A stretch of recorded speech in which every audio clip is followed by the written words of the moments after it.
D'un casque ou d'une paire d'écouteurs. Je m'appelle Stella, Nader, Elene, Mariam, Habib Mohammad.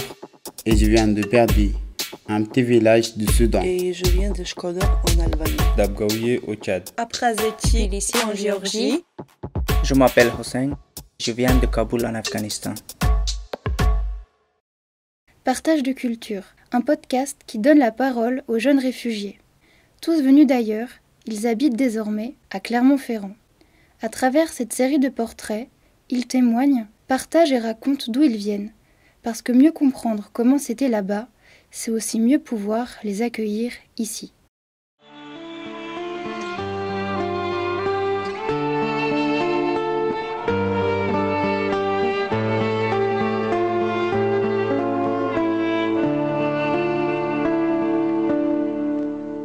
Je m'appelle Stella, j'ai 25 ans et je viens de Shkodër en Albanie.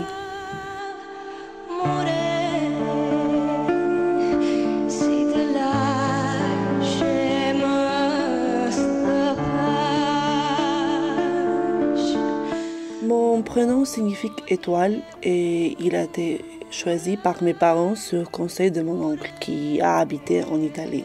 C'est quand il est revenu qu'il a suggéré le prénom de Stella.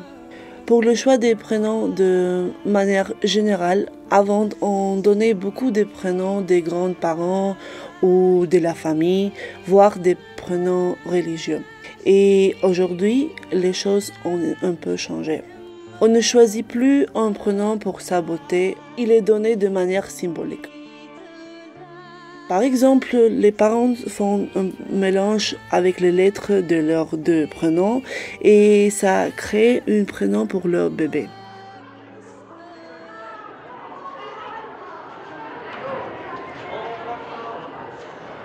Je me souviens que je n'aimais pas trop l'école en Albanie, la pédagogie n'était pas bonne, les professeurs ne prenaient jamais le soin de t'expliquer les choses et de rentrer dans les détails.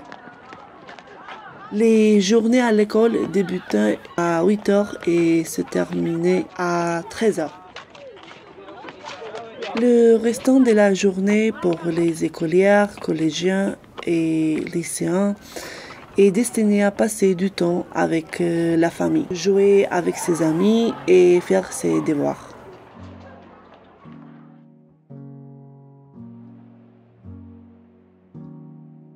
Shkodër n'est pas une ville très grande, mais on est au milieu de tout. Les lacs, les montagnes, la forêt, mais aussi la mer.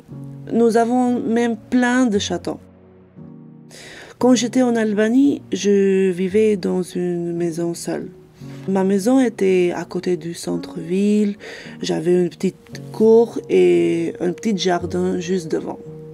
De manière générale, quand tu habites avec ta famille et que tu es encore adolescent, tu partages ta chambre avec tes frères et tes sœurs. On vit aussi beaucoup avec sa famille élargie, avec ses grands-parents, les oncles et les tantes. La famille en Albanie représente tout. On est très solidaires et on habite tous ensemble. C'est le pilier de la vie.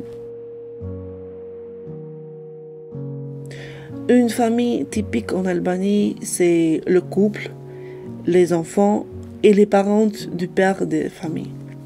Dans une famille, c'est la femme qui fait tout. Ménage, cuisine, courses et l'homme travaille. Parfois, les femmes travaillent. Et la plupart du temps, quand elles travaillent, c'est dans des usines de production ou dans les call centers pour des opérateurs téléphoniques qui appellent les clients dans beaucoup de pays européens. Pour se déplacer à Shkodër, c'était assez facile. J'utilisais beaucoup le vélo comme tous les habitants et aussi la voiture.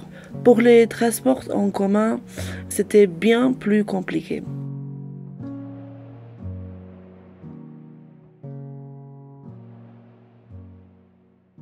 Le burek est le plat le plus typique de l'Albanie.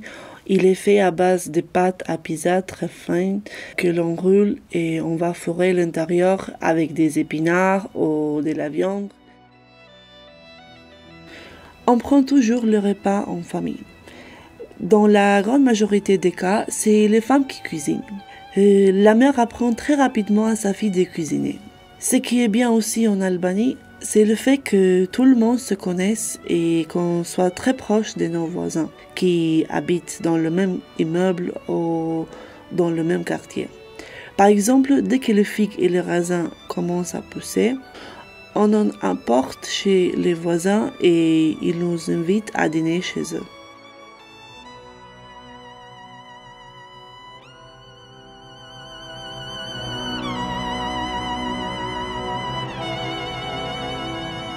En Albanie, dès que tu nais, t'es ami avec tout le monde. On se connaît tous, déjà dans le quartier, puis à l'école et ensuite au travail. Quand on voit ses amis, on va très souvent boire le café dans les bars pour les étudiants, on va souvent faire des pique-niques dans les parcs et on sort aussi parfois en boîte de nuit. La différence avec les boîtes de nuit ici, c'est qu'en Albanie, les hommes dansent très rarement.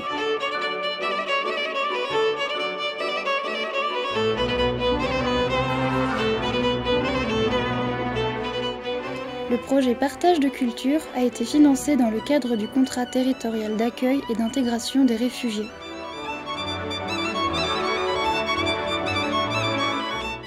C'est une réalisation de l'Université Clermont-Auvergne.